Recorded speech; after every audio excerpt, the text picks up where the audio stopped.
Você sabe que o câncer de colo do útero é o terceiro mais frequente em mulheres no Brasil, dados aí do Instituto Nacional do Câncer, viu? Para 2023, são estimados mais de 17 mil novos casos, o que representa um risco considerado de 13,25 casos a cada 100 mil mulheres. A doença é silenciosa, mas quando o tumor é diagnosticado precocemente, é possível que haja uma redução de até 80% de mortalidade. Sobre o combate e a prevenção desse tipo de câncer, eu converso a partir de agora com o oncoginecologista, Dr. Carlos Eduardo Godoy Júnior. Doutor, muito bom dia e obrigada por estar aqui com a gente ao vivo falando sobre esse tema. Bom dia, obrigado pela oportunidade de vir falar aqui, um tema tão importante para a saúde da mulher. Doutor, vamos lá. Sinais e principais sintomas. Falei agora há pouco que pode ser uma doença realmente silenciosa. Como que a gente pode, então, identificar o quanto antes esse tipo de câncer para correr atrás mesmo e buscar, né, a cura, chegar nesses 80% aí e evitar, de fato, a mortalidade? Você apresentou os dados muito bem, né? Esses dados são do INCA, eles falam muito sobre esse risco da doença desenvolver de uma maneira rápida. O que acontece é muito fundamental que a gente faça a prevenção, que a gente consiga ficar bem atento aos sintomas que possam aparecer. Numa fase inicial, a doença é geralmente silenciosa, então é muito comum que os pacientes não sintam nada. Então, nessa fase, a gente consegue diagnosticar muitas vezes fazendo os exames de rotina, fazendo o Papa Nicolau, fazendo as consultas com os ginecologistas de confiança e surgindo sintomas, por exemplo, de um sangramento após a relação sexual, um corrimento de um padrão diferente, ou dores inexplicadas associadas às vezes a sintomas intestinais ou urinários, é importante que se busque um atendimento médico para um diagnóstico precoce. Doutor, e esses sinais e até mesmo sintomas, eles podem e são confundidos muitas vezes com outro distúrbio? Isso pode ocorrer? É comum que ocorra? Isso é muito frequente. Como são sintomas no início muito inespecíficos, somente o atendimento médico pode fazer com que você consiga identificar a lesão no exame físico, fazer uma biópsia dirigida e conseguir fazer um diagnóstico de certeza. Fatores de risco, doutor, o que a gente precisa atentar? E eu imagino que por isso que tem e existe essa campanha tão importante de Janeiro Verde, que é para exatamente, né, alertar essas mulheres, essas meninas. Quais seriam esses fatores que a gente precisa atentar? Desde muito jovem, na verdade, né? Isso começa muito cedo, né? Desde o início de atividade sexual muito precoce, então ter múltiplos parceiros sexuais, não utilizar o preservativo, são fatores de risco importantes e, sem dúvida nenhuma, o principal fator de risco é a infecção pelo HPV, que é um vírus muito frequente e muito prevalente na população geral. Doutor, como que é hoje já tem um tempo que tem a questão da prevenção em relação à vacina para evitar HPV, como que o senhor percebe a aceitação em relação a essa vacina? Existe uma procura que a gente pode considerar boa nesse caso em relação à vacina? Excelente pergunta. Eu acredito que a vacina do HPV ela tem uma boa aceitação na população geral. O que freia um pouco o acesso é o custo. Então, a gente tem a vacina gratuita pelo SUS entre os 9 e 14 anos para meninos e meninas. Então, nessa faixa de idade, cada vez mais ela vem sendo frequente a aceitação e a orientação dos pais a buscar a vacinação. Mas fora dessa faixa de idade, como é vacina que ela tem um custo embutido, muitas vezes as pessoas acabam não fazendo a prevenção, vão só fazer o tratamento. Então a gente perde uma grande oportunidade de proteger muitas pessoas a partir dessa idade.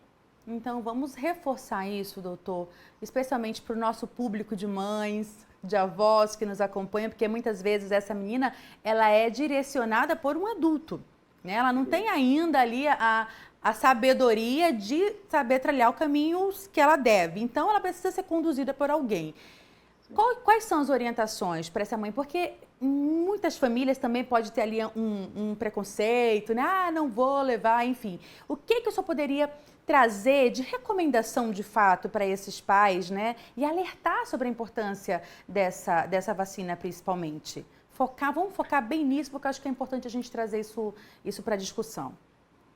O câncer de colo hoje, a gente tem o rastreamento de baixo custo, como o Papa Nicolau, e tem a vacina contra o HPV. Então é importante trazer informação. Primeiro, conscientizar as mulheres, conscientizar os pais sobre a necessidade de fazer a prevenção logo no início, desde a campanha de vacinação. E também uma outra estratégia importante é a questão das escolas. Essa conscientização ela pode ser feita pela mídia, pelas escolas, o ensinamento tem que ser dado de maneira bem ampla, para que chegue a informação e os pais consigam, desde o início, conversar com os filhos sobre a importância dos cuidados a serem feitos nessa fase que há maior risco de infecção.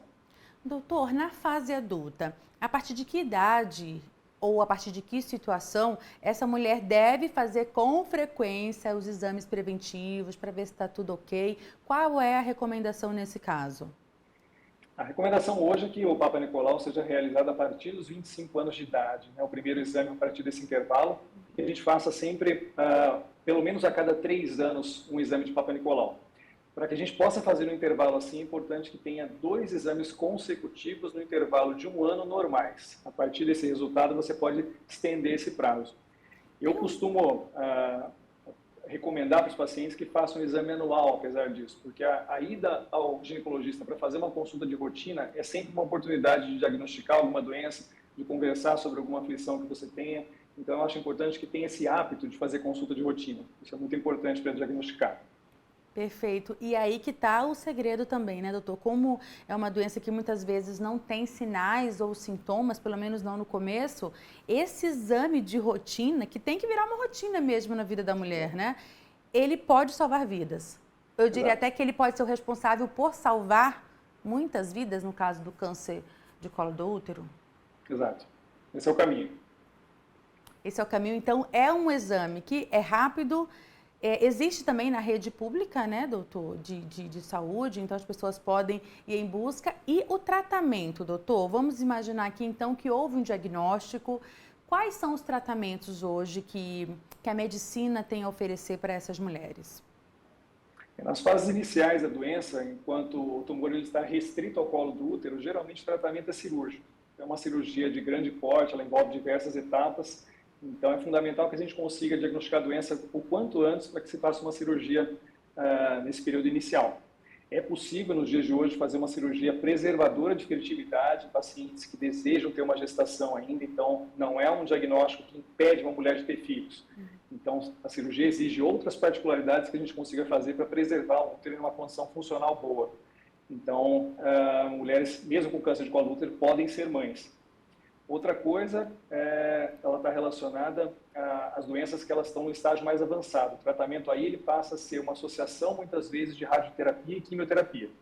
E a cirurgia pode vir como uma estratégia posterior ou não, aí depende de cada caso.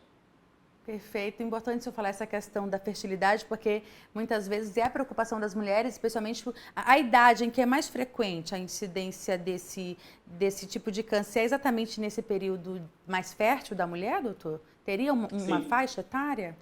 Sim, porque a partir da 4ª década de vida, então naquele momento ali, a partir de 30 anos de idade, começam a surgir o maior risco. É uma fase que muitas mulheres engravidam e querem ter a gestação. Então, é importante esse ponto que o senhor trouxe aí, que há como evitar a perda ali da fertilidade, mas tudo isso tem muito a ver com a questão de identificar esse problema o quanto antes, né, doutor? Queria agradecer demais as suas informações e terminar exatamente com o senhor falando um pouco sobre a importância do Janeiro Verde, da gente trazer esse assunto à tona e trazer informação para a nossa população em relação a esse tipo de câncer. Esse tipo de... é um câncer que a gente fala que ele tem uma evolução lenta, né? Então, há tempo da gente diagnosticar precocemente, tratar as lesões para não atingir esses números tão elevados como você colocou. Então, é fundamental que a gente tenha esse hábito mesmo de fazer as consultas de rotina, ter o ginecologista de confiança para conversar, para expor seus sintomas e trazer informação de maneira geral. Isso é fundamental para evitar esses números de hoje. Perfeito, doutor. Conversamos, então, com o oncoginecologista, doutor Carlos Eduardo Godoy Júnior. Muito obrigada por ter trazido todas essas informações e essa clareza para o nosso público. Um ótimo dia para o senhor e até a próxima. Bom dia. Tchau, tchau.